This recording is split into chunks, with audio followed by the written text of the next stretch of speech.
welcome back to Desert Garage. It's been a long time since the last video. Nothing real has happened, but I've taken one more week of vacation.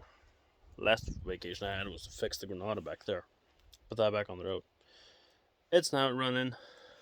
My, new daily. I bought it in February.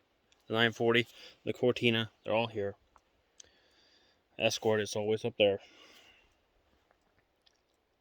But my first car, it was 10 years ago. I was told about a couple of cars that were being sold after the owner had died.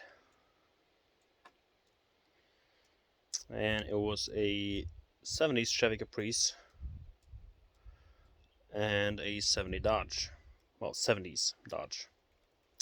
The Caprice had already been sold, and the Dodge was left. What I was told is it was a late 70s Dodge Aspen wagon with a V8, and I was sold at the V8. Well, if you're American, like most of my viewers are, why was I sold at V8? Well, there aren't many V8 cars left around here. They were hugely popular in the 60s and the 70s, like in the Caprices and the Aspens and the other FJM body Mopars, and some Fords, but they kind of died out. The 70s, these American barges got competition from the Granadas with their 4-cylinders and V6s. And they were the bee's knees back then. Those in the Caprice and generally European Fords sold very well in the 70s and the 80s. And started in the 90s. It went south.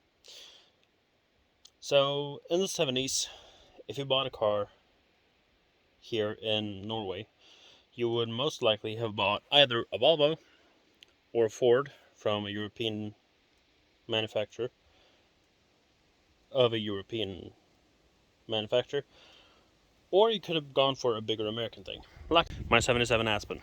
This car has been on the channel a few times, rarely running, usually in the background, and looking like crap. But this was my first car. I bought it 10 years ago this October. It had a 318 in it, stock 72 I think that engine was, from a Dart, 318 2-barrel, all bone stock, with a 904 automatic. You can see this isn't stock. I got a Chrysler turquoise timing cover, red heads, red block, Edelbrock intake, AFB carb, and headers. So I bought another one of these, a sedan, with also a 318 2-barrel. I rebuilt that engine. I blew up the one that was in this. Well, blew it up. It seized because the oil pressure switch. Well, not the switch. The switch was new, but the wiring to the lamp had failed, so the light didn't come on, and it had no oil. So it seized, locked up the crank. I had the other one rebuilt and put it in like 2 days later. And that had been machined. The 7th and the 8th rod punched a hole in, I think, the block. That was from an 88 van. That overheated badly. Put the other engine in, the one that broke a rod. Gray metallic paint in my oil pen. That's where this one comes in. This is also from a van. It was in a 74 Dart that I had for a split second. Pulled the engine out of that, went over it a little bit, put it in this car. It works. Well, it worked, I should say. Put it in this car. In there, the Edelbrock intake came on, headers, camshaft. Bumped the power up because I was getting tired of slow V8s. So that leads us to now, when this engine is coming back out. Why is it coming back out? Well, this.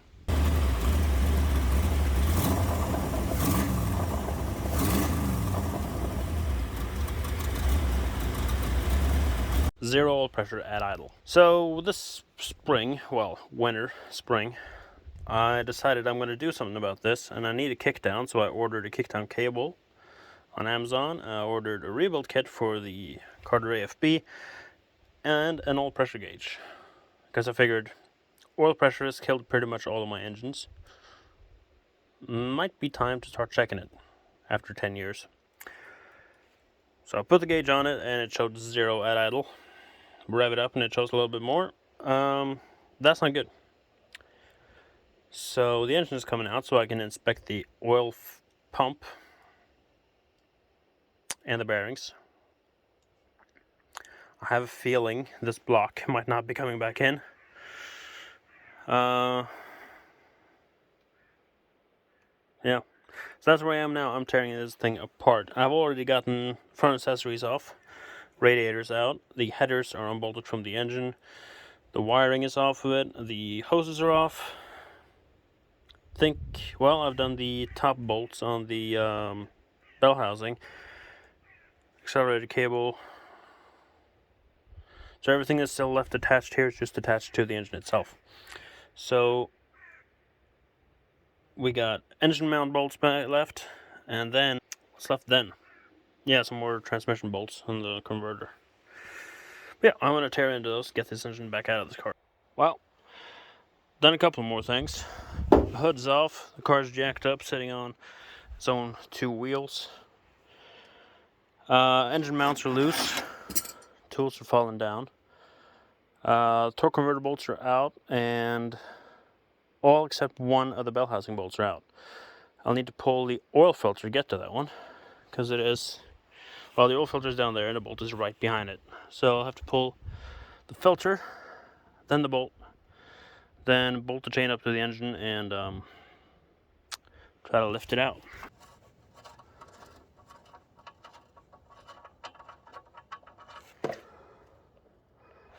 Let's have a look at this. I don't see any bad stuff in it. I do see though that I'm filling up that jug fast. I should probably... How much oil goes in this engine? More than 4 liters. Yep.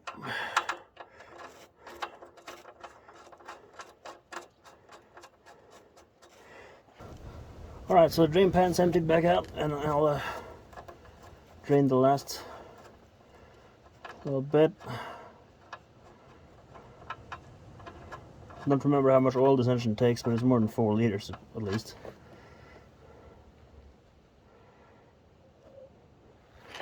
I didn't see anything bad with the oil. It stinks a bit, but the engine has been started with a bad carburetor for like 4 years.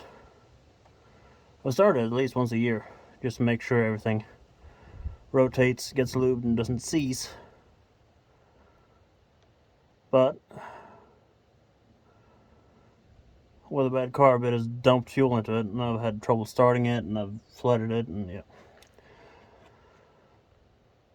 This engine has a lot of oil in it. Pretty sure this would be too much.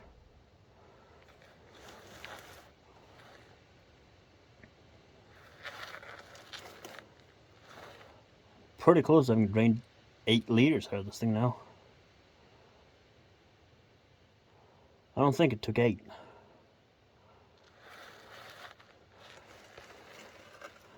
I'll double check because I have the Chilton handbook in the car. It's a stock oil pan. There's nothing done to increase oil capacity, so it shouldn't be that much. Yeah, I'm gonna call that enough. There's some oil left at the back of the pan due to the angle that the engine has right now. So I'm going to tighten this up, get the filter out, and then get that last bolt that holds the engine in. Well, hold it in, hold it to the trans. You can see there's not really much bad going on with this oil. It smells a bit funky, but like I said, it's been sitting. Filter, it's a Vicks filter. Can't really see much, but let's pop it open and have a look. The final bolt's out, so the only thing keeping it in is those engine mounts resting down in the purchase. So, yeah. Bolt the chain up to something, have to figure out what, and then lift it out.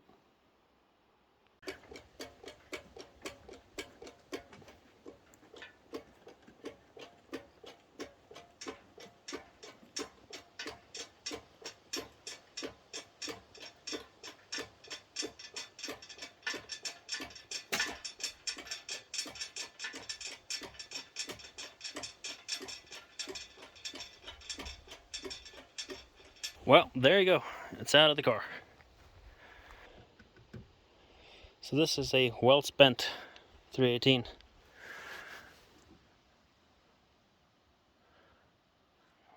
And this engine bay is a mess. Well, I got this thing out of here, set it down to the side, put the hood back on it, and then clean up the tools and shit afterwards. Because now I gotta go get diesel so I can move the tractor. The main plan is to pull the oil pan, get the oil pump out, and bench test it, see if it actually pumps. Because I had no oil pressure. Is that the pump's fault or is it the engine? There is no metal in the oil. So hopefully, this can be saved. And I see one thing I'm gonna do. You see here? And the holes in those. I have a set of 360 heads that are ported and, well, they're actually match ported to the intake. Ported both sides and skimmed it a little bit off the top. Only problem with those is that it's got one of them's got a bent exhaust valve. So if I'm tearing this thing apart, these heads are coming off and the 360s are coming back on, and hope that they match somewhat to the exhaust. Yeah, let's get this thing out of the way. So here we have it sitting in the garage. This is gonna have to wait for a bit now. Just sit here and wait nicely. Wait for me to get, well, you can see the 1300s out of the engine stand, because that's there. Small block Chevy. That is the engine that's going into that black C10 that was on the channel a few years ago. I'm building an engine for that while he is bondoing my Fairlane. So this is going to be built up.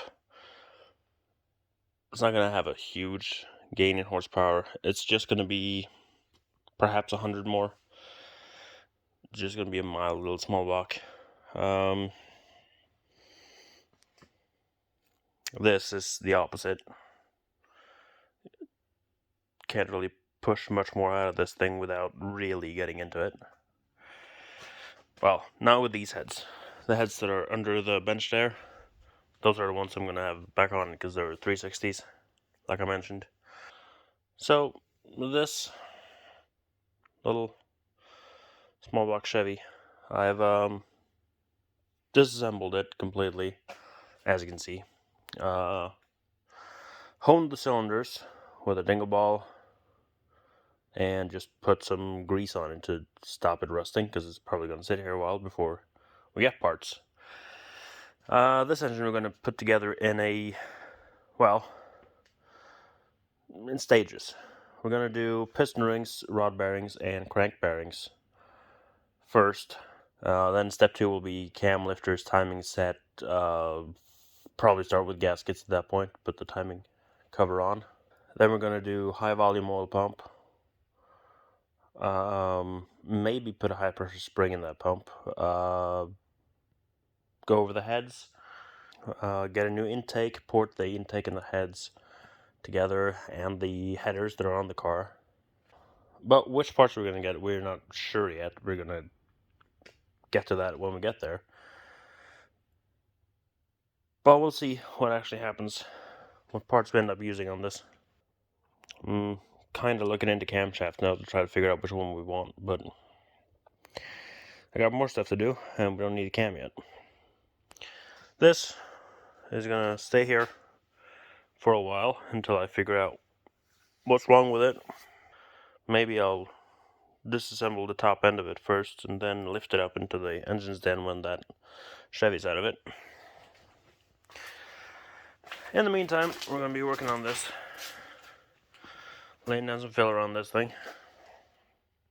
We have put the final, we think at least, the final layer on the top of this fender. Get that sanded down today. We have filled in some spots around here, because there were low spots everywhere where the trim was, so I've sanded that down. So we're going to put a line of filler, just as we did up top there now, after we've filled up all the low points. We're going to put a line on there, the whole fender back, get that sanded flat and straight. There's some sanding left to be done down here, some sanding left to be done down here on this, and rework the door backwards. It's got a couple of low and high spots every which way around here. When you get that filled in,